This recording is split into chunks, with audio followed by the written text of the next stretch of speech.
Presumptive Democratic nominee Hillary Clinton headed to Columbus, Ohio today to deliver a speech on why Donald Trump should not lead the U.S. economy. Her remarks on Trump come as the Clinton campaign releases a new attack ad and website questioning Trump's business record. Playing with it.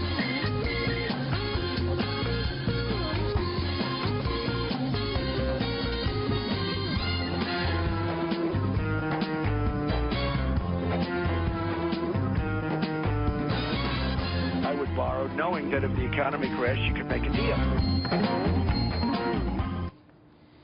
All right, joining me now is attorney, former co-host of ABC's The View, and president of National Association of Professional Women and Professional Diversity Network, Star Jones. Good morning. Good morning. Thank you for having me. So good to have you. Yeah, we are. Everybody's talking the economy this morning. Well, it's the top issue, right? Absolutely. Well, you know, I've always believed that all politics is local, and so people vote how it affects them.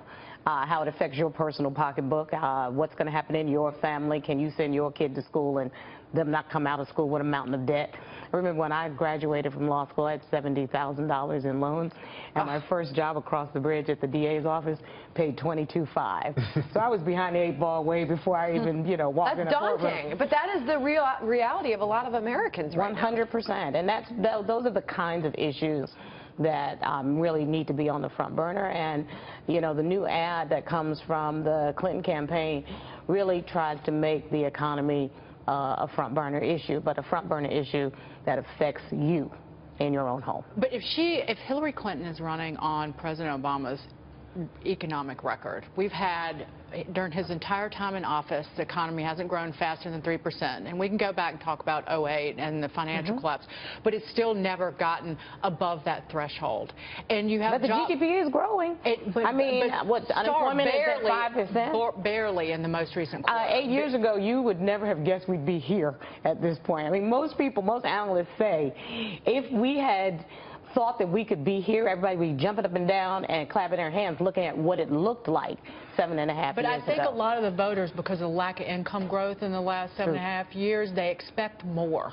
And so it puts Hillary Clinton in a tough situation where, because she's trying to run on the president's record, but she's got to offer the American people more if she wants to win. 100%. And then contrast that with Donald Trump, who every single analyst is saying if he had control of the economy, the economy would tank. I mean, we're talking much more unemployment.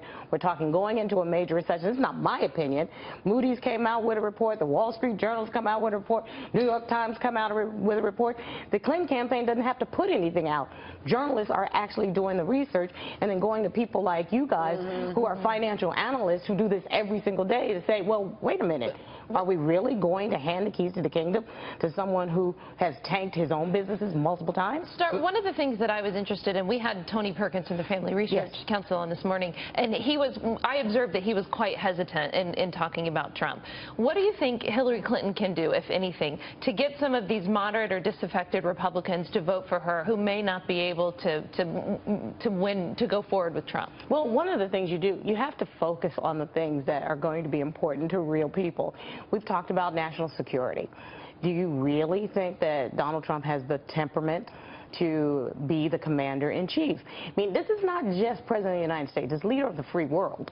And so when you draw those distinctions and those contrasts with Hillary Clinton, her experience, her temperament, her know-how in terms of diplomacy, those are the things that you have to emphasize. The one thing I'll push back on the economy would tank scenario, that's if everything that he's ever talked about in terms of the economy and trade was passed. But if you focus on the things that are achievable, like tax reform and getting the corporate tax rate down to 15%, the analysis would be altogether different. Things that could get delivered if he won the White House in November. And also the higher income bracket would reap the better benefit. The middle class would again get screwed. I mean, I'm not sure if I'm supposed to say screwed. They get screwed. It's okay. Under half his tax, but under his tax plan, half of Americans, and he codifies this, more than half of American households wouldn't pay any net federal income tax at all. That's a pretty big benefit to half this country. Well, I would agree that that would be a benefit if it could get passed. But do you think that anybody wants to work with Donald Trump? His own party doesn't want to support it. I want to get to this Monmouth University poll showing Hillary leading Trump by 7 points nationally. And when you look deeper into this poll, it shows Hillary leading Trump by 27 points with women voters. Can Trump steal women voters away from Hillary? Absolutely not. What might be the first female president? Absolutely not. And it's not even just about her being the first female president, although we are not going to allow anybody to rob us of that joy. There's lots of people running around saying, oh, don't emphasize that she's a woman. Get away from me. We've had 44 boys. Hashtag 44 boys is enough. I mean, it's time for us to step into our own role. And I can tell you right now, watching Trump try to be presidential is like hoping your 2-year-old doesn't poop their pants in the middle of a kindergarten interview at Episcopal down the street. All right, Michael, I'm going to let you take that one. I'm not touching that one with a 10-foot pole. But, Star, what I would love to know is that, Dagan, I think, accurately says, median incomes have been falling and have accelerated their declines under the Obama administration. So the question I want is not, why should I be scared of Trump? Why would I be excited if I'm a median income household in America? Why am I excited about Clinton? What is she going to do differently than Obama that's going to get income growth going again? Well, I think the building of bridges and working on our infrastructure is really one of Hillary Clinton's biggest points. And if we think about how we're going to grow the economy... Didn't we try the shovel-ready jobs thing already? No, well, I mean, I think that you build upon what the Obama administration has done thus far. I think that's the way you do it. I don't think tanking the whole system is going to be effective, and I know that's what Hillary's been saying. Right.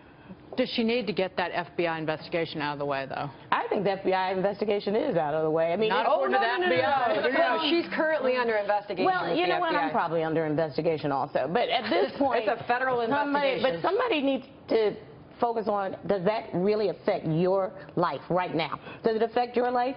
Is it going to get your kid into pre-K? Is it going to make you have affordable health care? Again, it all goes back to how is this going to affect me, and that's not affecting me at all.